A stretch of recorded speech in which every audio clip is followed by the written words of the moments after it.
And a very good evening or good day, depending on where you are when you're listening to this. This is indeed Sky of the Universe podcast, episode number 2, the second official episode. And this is Sunday, June the 8th, 2025. And it is indeed right now 11:08 p.m. Eastern Canadian time. So just like every episode of the podcast that I have here, this is, of course, a brand new podcast. If you want to listen to episode 1, it is in the podcast playlist. Just as every other episode, this is going to be basically talking about anything and everything. There may be certain episodes where I do themes, interviews, you name it.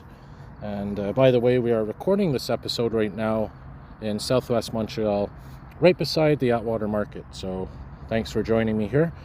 So just to get to a couple of things here. First of all, of course, as you may or may not know, I've recently purchased a drone, an aerial drone capable of photography and videos, recording videos and photography from high above, up in the sky.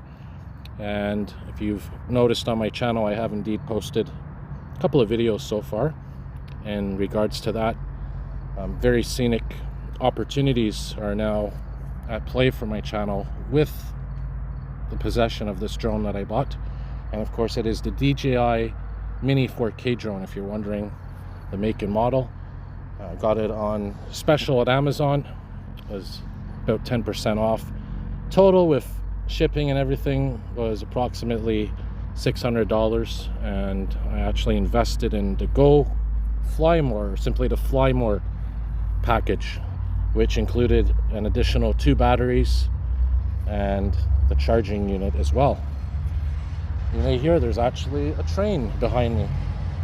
Looks like a Via Rail train. So what better way to have some background noise than a train here on my podcast. Looks like the older Via Rail trains, not the newer Siemens Charger ones. Judging by the length, probably coming from Toronto or somewhere out west. So that train now is passed, going into Central Station. Probably arrive at Central Station within the next 5 minutes or so. And yeah, it's 11:11 right now. So they say if you see 11:11, it's a sign of good luck. Just a little side bit there. So anyways, going back to the drone, if you've watched my videos, I did, I think, at least 3-4 videos now with the drone, maybe 5.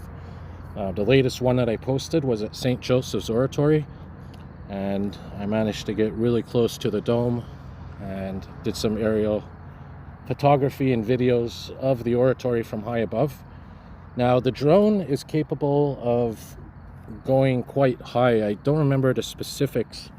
And the thing is, though, if you're in Montreal and you're near any airports or flight paths, the closer you are to an airport, the lower you're allowed to go in terms of altitude. So because most of my videos so far, most of my drone flights have been not close to an airport, but in downtown Montreal, at the oratory, wherever, LaSalle, where I filmed the MR63s. Most of the videos are, not too close to an airport, but not far away either. So you can only go 150 meters into the sky, which is still quite impressive. I have brought the drone to 150 meters, and the drone is actually powered by, in terms of the actual flight and everything, it's by GPS. And you have to use the app. You have to use the DJI Fly app in order to fly the drone. So the app knows exactly where you are, and if you're in a certain zone where there's restrictions, you can't fly that drone higher than the altitude that's permitted. So if I was to, let's say, go right beside the airport now and try to fly it, it would lock me out. So that's it's kind of a safety feature and fail-safe feature. So if I was to go somewhere, maybe in the suburbs, the Laurentians, the country, not near any airport, not near any flight path or anything, I could probably bring it much higher, maybe 500, even 1,000 meters. I do plan to try that one day, by the way. But as I was saying in some of the videos, you don't want to get too cocky with it. Even though the controls are very easy, very simple, very smooth, you always want to be careful, because as you go higher in altitude, you're going to get stronger wind conditions. And if you watch my behind the scenes video that I made showing you what I see on my phone screen as I am flying the drone, you'll see I got a wind warning and I had to bring it to a lower altitude. So these are things to consider. Now I want to mention another thing here. With the drone, you know, there's always going to be people out there that are, you know, no matter what you film with it, you know, there's going to be people saying, this is stupid, that's not safe, you shouldn't be doing that, blah, blah, blah. Look, I know, obviously, you have to be very careful with the drone. I'm not going to be flying it near any high tension power lines, or, you know, too close to windows, or, you know, other things like that. But at the same time, you know, I do want to use this drone to get video and, you know, photos of places you can't conventionally see by foot. And an example of that was the MR63 metro trains that are currently in LaSalle. And, you know, they're just sitting there rotting away. They're supposed to be using them for some sort of project coming up, some kind of art project or cafe or something in the southwest area of Montreal. But they're storing the MR63 metro trains for now. At least, I think there's 4 of them. 2 cab cars, 2 wagon cars, and they're just sitting there rotting. They're full of graffiti. They're full of all kinds of, you know, rust a little bit. But despite that fact, they're holding up quite well. But if you know where that is, near De La Vérendrye, you know that that area is, it's based right where there's hydro electricity, an electrical substation. And of course you can't go in there. But here's the thing, there are people that go in there, unfortunately, and they vandalize the trains. They put graffiti on it, they tag them up. If you've seen my videos, you know exactly what I'm talking about. But what I decided to do, not just for me, but there's some others that had requested this, such as Skinfleck and a couple of other transit fans, was to, you know, carefully fly the drone into the area where the MR63s are and get some video of that. And that's what I did last week, very safely. Now, of course, being a substation, an electrical substation, I took extra precaution not to go near any power lines. And the thing is, in some of the pictures I took, you can see the power lines, but they're not actually as close to the drone as you think. Now, that's the beauty of the drone. I noticed that the videos and the pictures that it takes, it makes the objects appear closer than they actually are relative to the drone. And anyways, you know, I did a simple flight there, and I got some cool videos, cool photos, and been mostly positive feedback on my video that I put. But there are a couple of out there that are, you know, a couple of comments mentioning, oh, this is stupid and illegal and all this stuff. Look, you know what? You know what's stupid and illegal? The people that are going in there, tagging the trains, doing graffiti, you know, that sort of thing. You know, I'm just casually flying a little tiny drone, very carefully, very quickly, where the MR63 trains are, documenting them where they are so people can see. You know, it's a very historic train here for transit fans.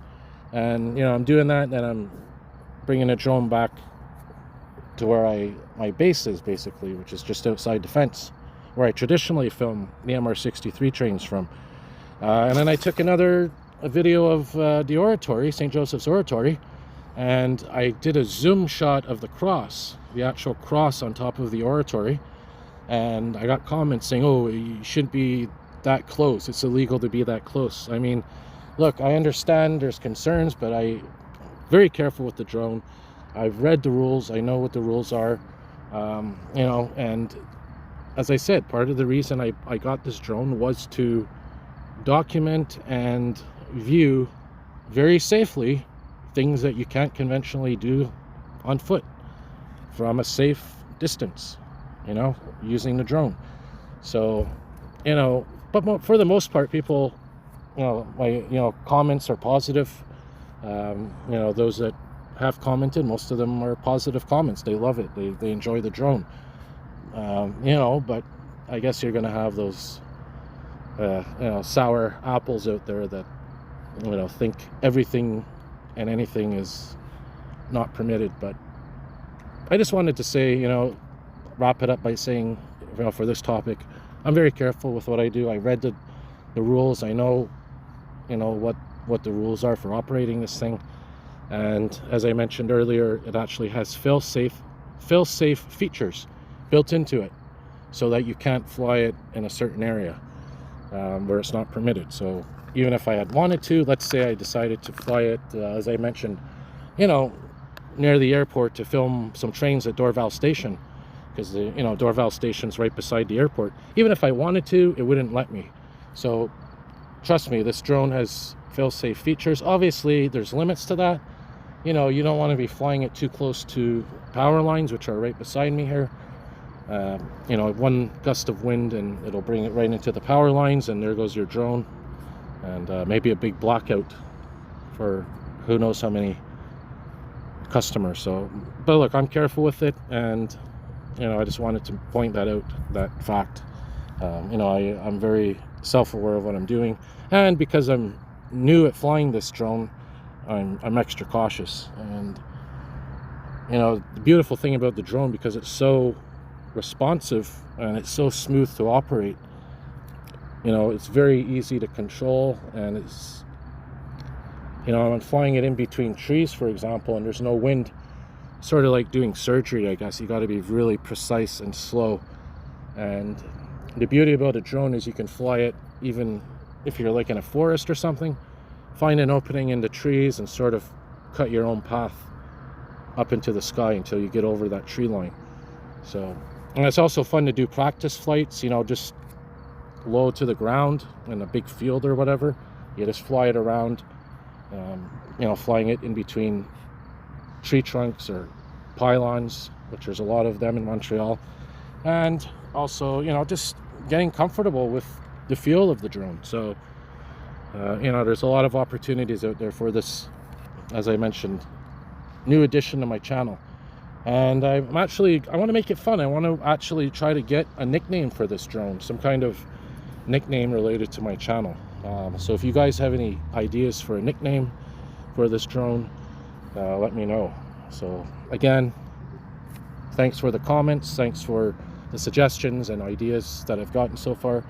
I know a couple of you have suggested, checking out a bus garage or something, doing some rail fanning with it, again with safety in mind. But yeah, so that's that. So anyways, yeah, that's going to be a big part of my channel now. I'm going to be getting a lot more drone videos in the days to come, the months to come.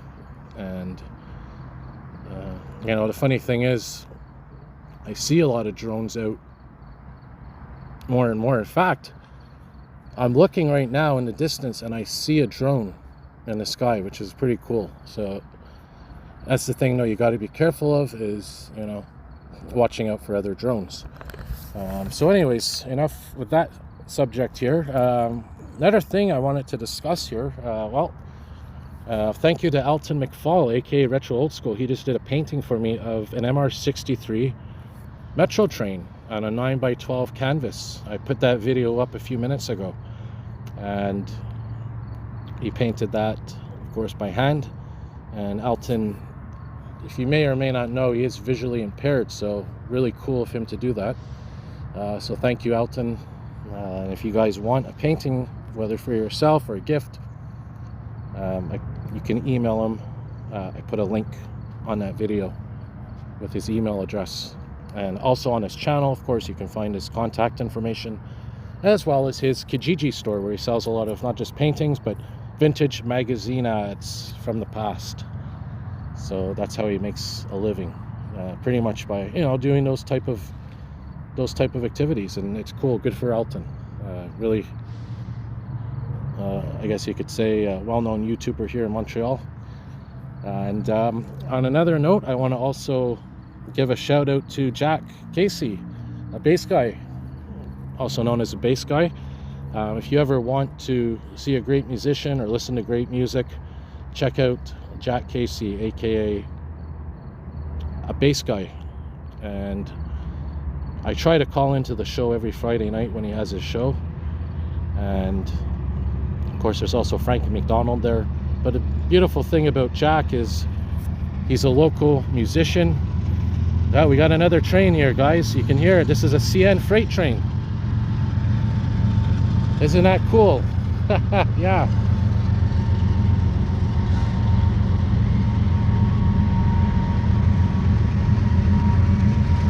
So there you go. Not even, you're not just hearing my voice in this podcast, you're also hearing trains and all kinds of transit. And I think there was even some crickets before, even earlier in the podcast. This is when the crickets come out, and grasshoppers. Yeah, it looks like CN freight train. Looks like it's a mixed freight train. You gotta love the sound of trains, eh? Especially as a transit fan. Looks like we got some oil tankers as well going by. And the tracks here, by the way, are the ones by the Lachine Canal, right near St. Henry. So anyways, going back to what I was saying there. Oh, looks like it's a short freight train. Really short one.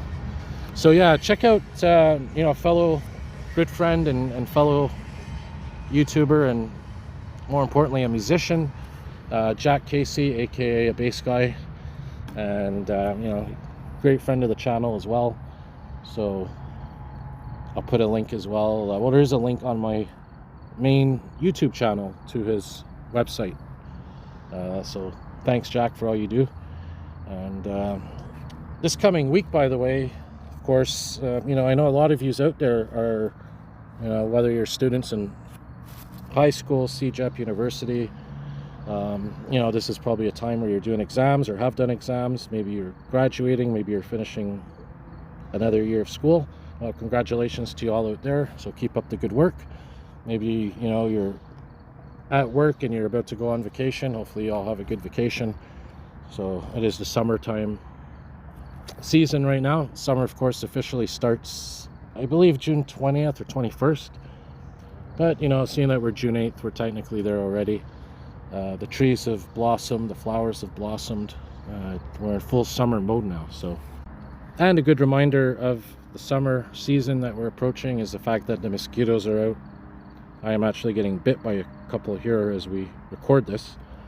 But anyways, of course, we've also had that wildfire smoke that moved into the region over the past week, specifically later in the second half of the week last week, or the one that we're technically still in now as I'm recording this, specifically on Thursday, Friday, and Saturday, and even a bit today, this morning on Sunday, we had some smoke. So yeah, I mean, things are literally heating up. You know, obviously forest fires are becoming more common, and especially with the wind, depending on the wind pattern, we're going to get that smoke, no matter whether it's in Quebec, Ontario, all the way out to Saskatchewan and Alberta, where the wildfires are now mainly. We're going to get that smoke blanketing not just Montreal, but you know, Ottawa, Toronto, Gatineau, those areas. So something to keep an eye on as we look ahead into the summer. And of course, if you remember a few years ago, we had probably the worst forest fire season on record here in Canada, and Montreal was completely blanketed in smoke for weeks and weeks. And if you've looked at the sun the last couple of nights, the sunset and the moon, you'll notice it was really orange and red. Got some pictures of that, got some videos of that. Looking at the moon right now, and looks more of a natural color as that smoke is starting to lift. We do have some clouds, thin clouds above us right now, so we'll see what it's like tomorrow on Monday, June the 9th, 2025. So yeah, also, what else is there to get to here? If you made it this far in the podcast, thank you. You know, I know some people out there, some viewers, friends, suggested that this is a way, you know, for them to listen to something while they're doing things, whether it's working on a Roblox game, or, you know, just sitting down and relaxing, or doing homework, or reading, or whatever. You know, it's good to have something you can listen to. I've always said, you know, I love radio. I love just the fact of, you know, AM, FM radio, that you can just plug it in turn it on and you have a voice there. You know, you're listening to free media, and the radio is always going to be there, hopefully. And it does suck in a way because, you know, radio used to be a lot better. You turn on the AM, you know, CJ 8800 AM, you turn on the local sports station, whatever. There's always a voice there 24/7, except for a few hours overnight. But then even overnight, you would have some live broadcasts, if you remember. CJ 8800 AM in Montreal, and now it's been bought up by all the big corporations, CTV, Bell Media, and now they're playing generic, lack of a better word, most of it's crap, on reruns, and, you know, you could tell it's a stale corporate type of radio. But you still have, you know, on CJD a few local, during the day, local shows, local announcers and commentators and whatnot, personalities and whatnot. But man, I really miss the old days. I miss the 90s and 2000s when you would have basically a radio all day long. It was local. Same with the news. You know, if you remember CFCF 12 here in Montreal, you remember even the Montreal Gazette used to be jam-packed with local content and local news, local entertainment.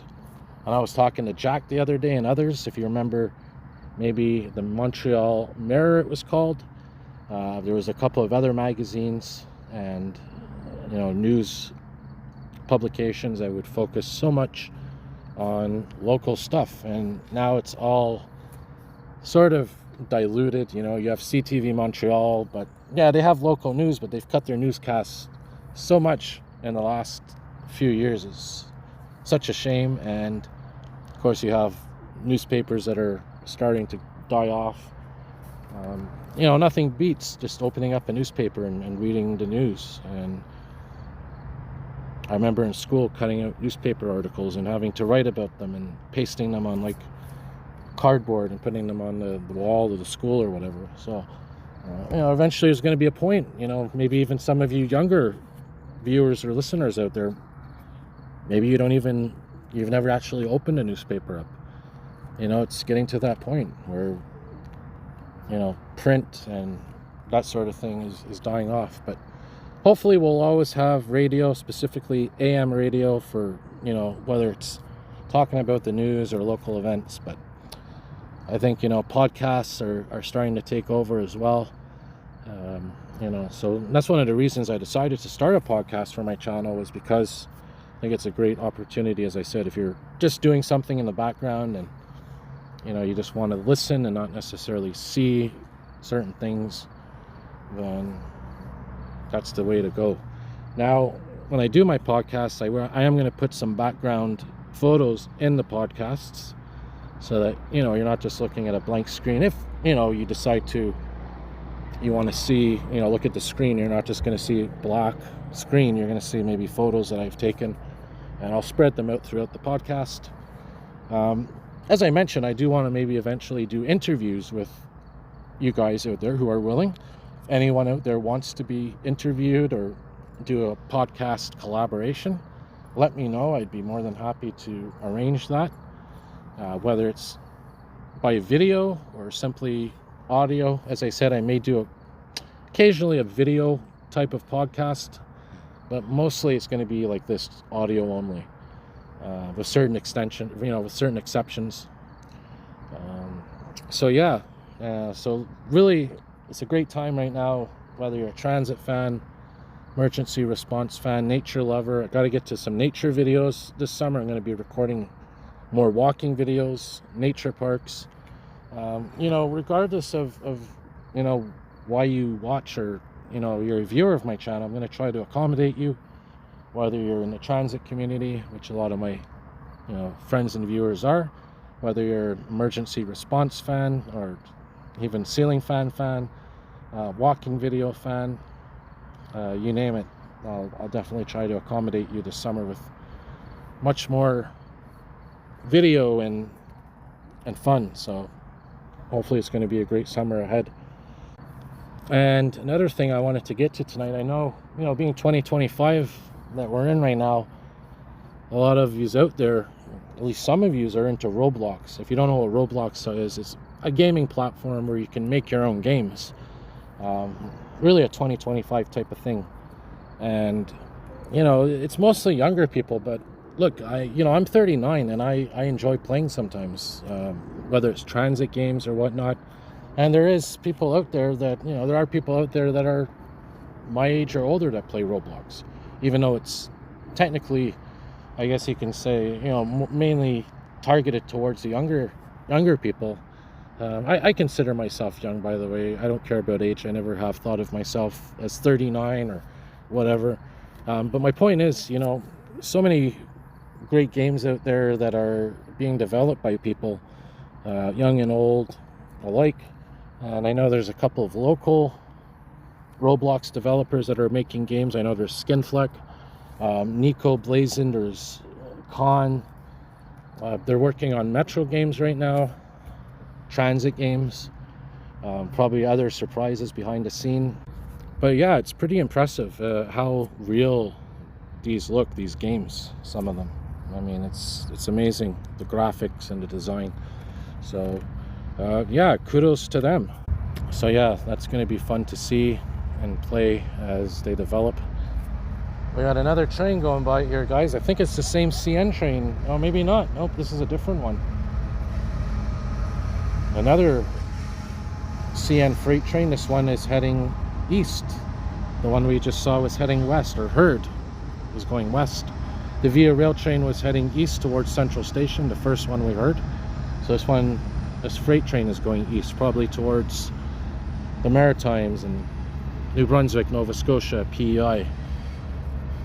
Probably where Frankie McDonald is. He's another well-known YouTuber and great friend of the channel. Frankie McDonald, he's also on a Base Guy show. So that train's probably going towards him right now. But anyways, going back to the Roblox games, yeah, it's incredible how real they look, how realistic they are, some of them. And the cool thing is, even if you have 2 or 3 guys making a Metro game, each one of them is going to have their own touch to it, their own type of design, their own individual, look to it. So that's a cool thing as well. And of course, we have the Discord servers, different Discord servers. Discord is like a platform for doing chat and sort of like a place to share photos and videos of transit. Mainly in the transit ones. There's the Canada Railfans ones that is based in Ottawa. I know there's Shane there, very Ottawa orientated, but they also talk about Montreal as well. They have a Montreal channel on their server. And of course, the main one that I'm a part of is Liam's server, Montreal Transit Enthusiasts. So that's a place to go and just talk about transit, share photos, videos, even jokes. And of course, there's also Skinfleck server as well. All kinds of different servers out there for transit and more. And the Discord community, it's really relaxed and just a place to hang out. Very simple. Now, as I mentioned, I don't have Instagram, I don't have Facebook, I don't have TikTok or Snapchat or Snap, Snip, whatever. No, man, I like to keep it simple. I'm just a YouTube guy. Instagram, I've mentioned this before, Snapchat, all these things. There's great content out there, especially you out there that are listening and posting transit videos and emergency response videos and whatnot.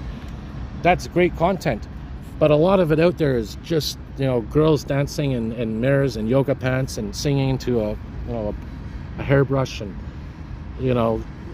just nonsense. Just like, YouTube, there's a lot of that. But for those of you that are adding intelligent things like transit, emergency responses, photography and whatnot on Instagram and all these other platforms, good for you.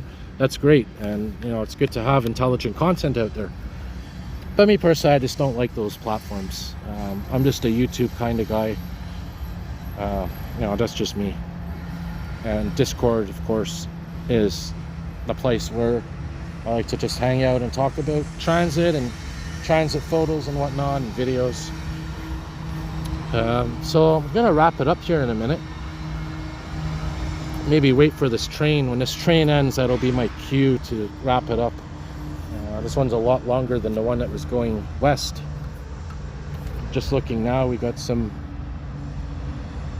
looks like some grain cars, grain wagons, or some oil wagons or liquid oil. There's, looks like a flatbed wagon, a couple of flatbed wagons. Maybe there's some steel on there, aluminum, maybe lumber. Some of them are empty. I remember one of the coolest, I've seen a couple of cool freight trains go by over the years.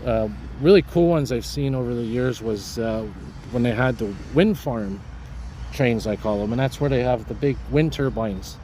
And you have like 3 or 4 wagons, rail cars, with these, you know, think of a wind turbine, right? It's made of a whole bunch of cylindrical pieces of metal stacked up, and then you have your wind turbine on top.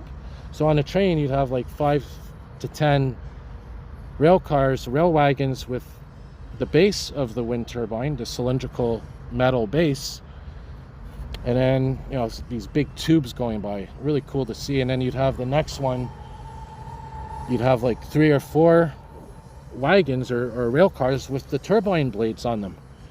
Think of a wind turbine, right? It has like 4 blades maybe. And then you have the last rail car. It has the actual turbine, the engine, the motor.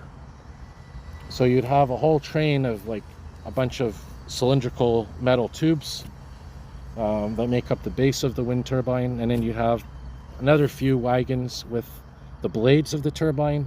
Then you'd have another wagon with the actual motor of the turbine. So those are pretty cool to see. So yeah, of course you also see some interesting freight sometimes. But we got a shunting sound coming here. Oh, looks like a quiet shunting sound, not too loud sometimes. Oh, there we go. So that one was a bit louder. I think I heard a rabbit around somewhere. I know where I am right now. I saw a couple of rabbits the other night. They're probably right now looking for food and scavenging. Shout out to Cleo, of course, the rabbit that visits Jack, base guy. Cleo the rabbit's been visiting Jack for a while. But anyways, yeah, going back to the freight trains here, yeah, I've seen all kinds of freight over the years. I know others out there like Elton and Cool Trains in Montreal, another great train YouTuber. Grant, I know he's caught a lot of cool freight trains over the years. Really fascinating types of freight, different types of trains. One thing I want to catch, I've seen it so many times, even before I started my channel in 2015, late 2015. I've seen it so many times, is the rail grinding trains. I want to catch a rail grinding train up close at nighttime with the sparks flying everywhere. Those, I know they were in the area recently. My luck, I actually saw one, I think it was late last year near the Atwater Market. It was grinding down the rail spur that leads to the Ardent Mills. If you are familiar, that's the train track spur by the Lachine Canal. And they were grinding the tracks there. My phone was dead. My phone had died. It was one of the rare times my phone, I either didn't charge it completely or I forgot to charge it. And that kind of sucked, you know, because, I mean, to see the rail grinder that close. And if you know that spur by the Atwater Market, you can get pretty close to it. So, anyways, hopefully I'll get lucky one day and catch a rail grinding train. So, looks like we're getting to the end of the train here. So yeah, it's probably my cue here to wrap it up. Yeah, so I'm going to upload this podcast probably tonight, and it'll be published sometime tomorrow.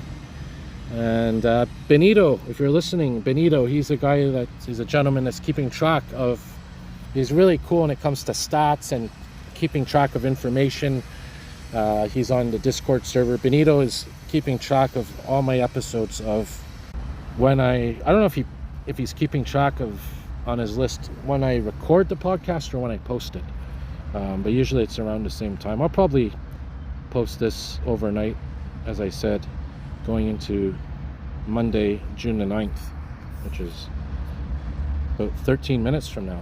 So another thing we like to do on the transit server on Discord is play Wordle, where you have to guess 5-letter words. You have 5 chances or 6 chances to guess a 5-letter word. So that's always at midnight, so that'll be coming up. Benito's a big fan of Wordle. Another thing on the servers, there's a fun game we play where there's a website you go on and you are given a bus route, like a visual of a bus route, and you have to guess what bus route it is based on the shape of the route. So that's another cool thing. And I have different agencies, Montreal, Toronto, and whatnot. So yeah, man. So I'm gonna wrap it up here, guys. So I'm also wanted to mention before I wrap it up here, I am working on my own website, skyoftheuniverse.com. I want to put there some pictures and videos and all kinds of things. So that should be up and running hopefully by summer, official summer, in a couple of weeks. So it'll be skyoftheuniverse.com. It is technically on there now, but it's blank.